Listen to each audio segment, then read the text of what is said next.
On a tellement de collaborateurs de valeur ici dans l'émission. On est chanceux. C'est le cas de Thomas Verrette, qui est rédacteur en chef de monquartier.québec. Comment ça va ce matin, Thomas? Ça va super bien. Toi, Rémi? Ça va très, très bien. L'automne débute. Comment tu vis l'automne? Toi, c'est une saison que t'aimes ou c'est une saison qui te déprime?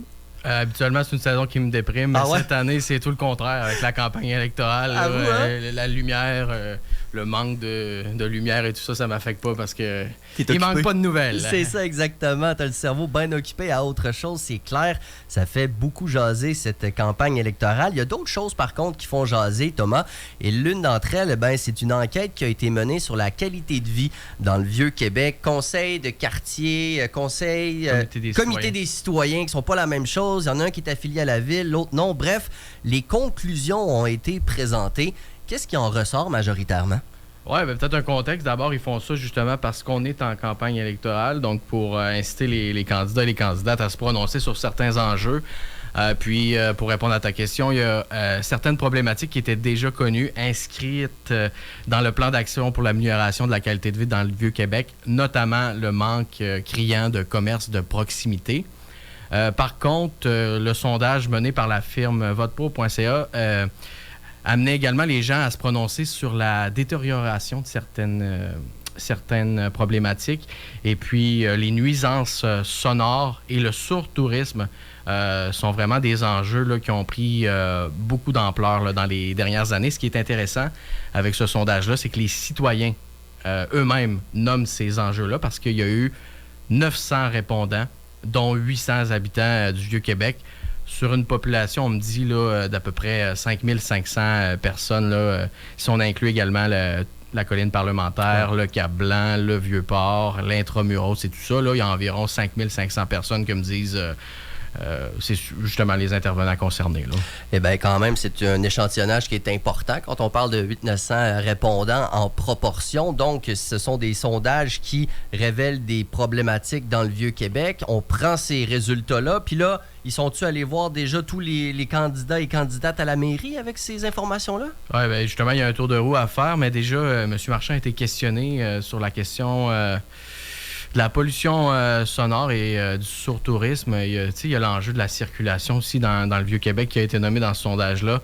Et M. Marchand s'engage à reviser l'entrée des autocars. Il dit qu'il va s'appuyer sur un modèle basé sur la Croatie. Donc, je ne sais pas qu'est-ce qu'ils font de bon là-bas, mais visiblement, il veut s'inspirer de ça. Il a été questionné sur le fait pourquoi tu n'as pas fait ça il y a 4 ans.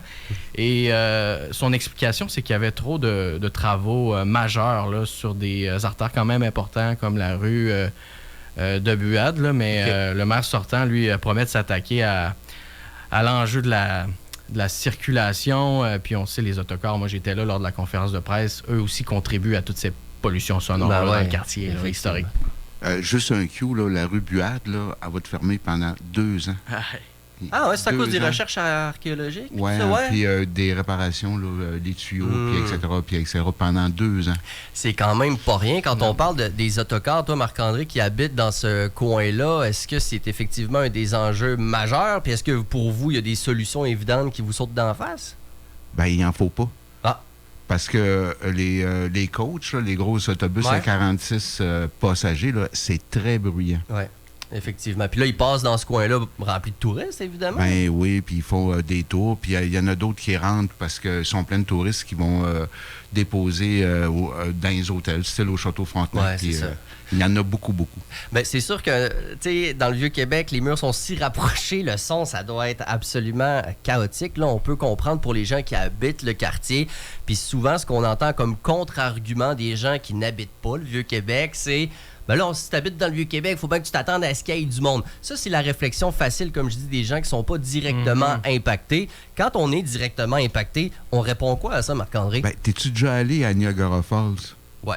Bon, ben, à Niagara Falls, il y a plein d'autobus, puis il n'y a pas de murs rapprochés, il n'y a pas de petites rues, et c'est bruyant. C'est effectivement puis, là, ils ont mis des règlements pour les autobus. Il faut qu'ils descendent les touristes à un certain...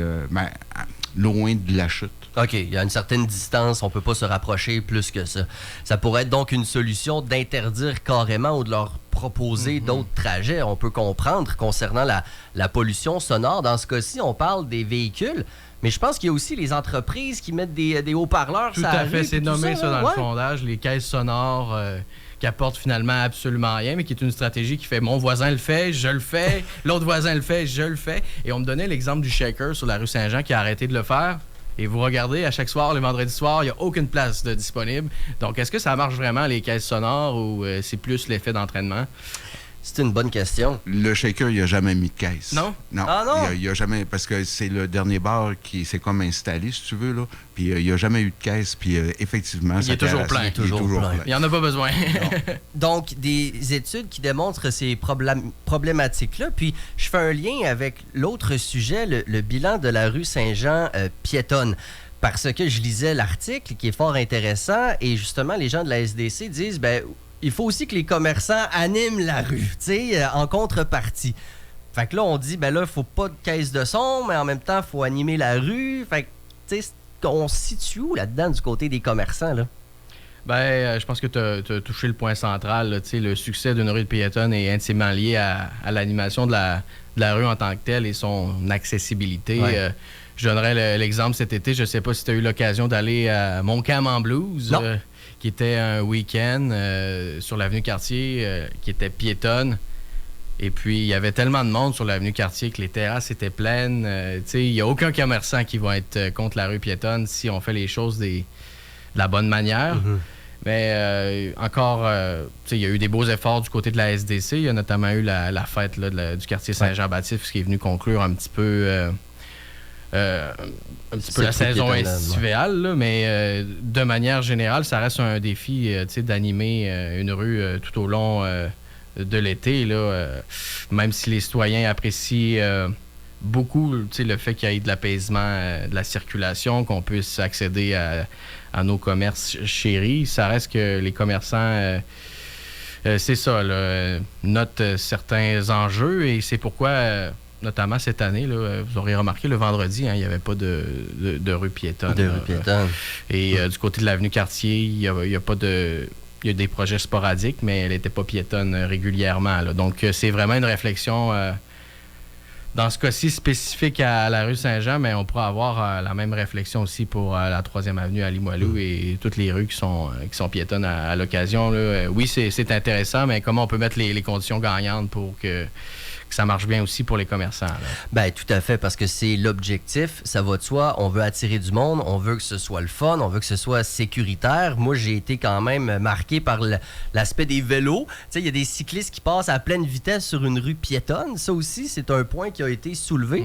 Je sais pas si par règlement et définition, une rue piétonne, t'es pas supposé rouler en vélo ou est-ce que c'est comme simili-permis? Ah, je te dirais que moi, par courtoisie, je débarque de mon vélo. Ouais. Tu poses une bonne question. Mais l'enjeu a été nommé là, comme quoi c'est un petit peu contre-productif. On veut apaiser la rue, mais il y a des gens qui se la jouent Tour de France. Ouais. C'est peut-être pas le bon endroit là, avec vos cuissards là, pour essayer de dépasser les piétons. Là. Ça peut être très dangereux, effectivement. Il y a un problème à ce niveau-là. Puis le problème, il est causé, selon moi, puis selon d'autres habitants du Vieux-Québec, c'est l'absence de policiers, l'absence de contrôle. Pendant les rues piétonnes en général? Tout le temps. Ah, tout le temps. Tout OK. le temps, tout le temps.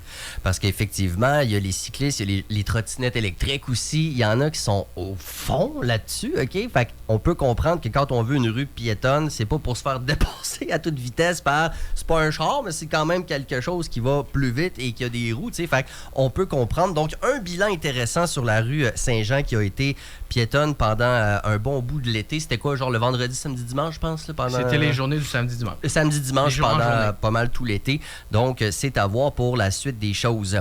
Et en terminant, Thomas Verrette, rédacteur en chef de monquartier.québec, c'est quand même fou ce que ce jeune couple a fait face à leur impossibilité de trouver une maison à acheter. Explique-nous un petit peu c'est quoi leur stratégie.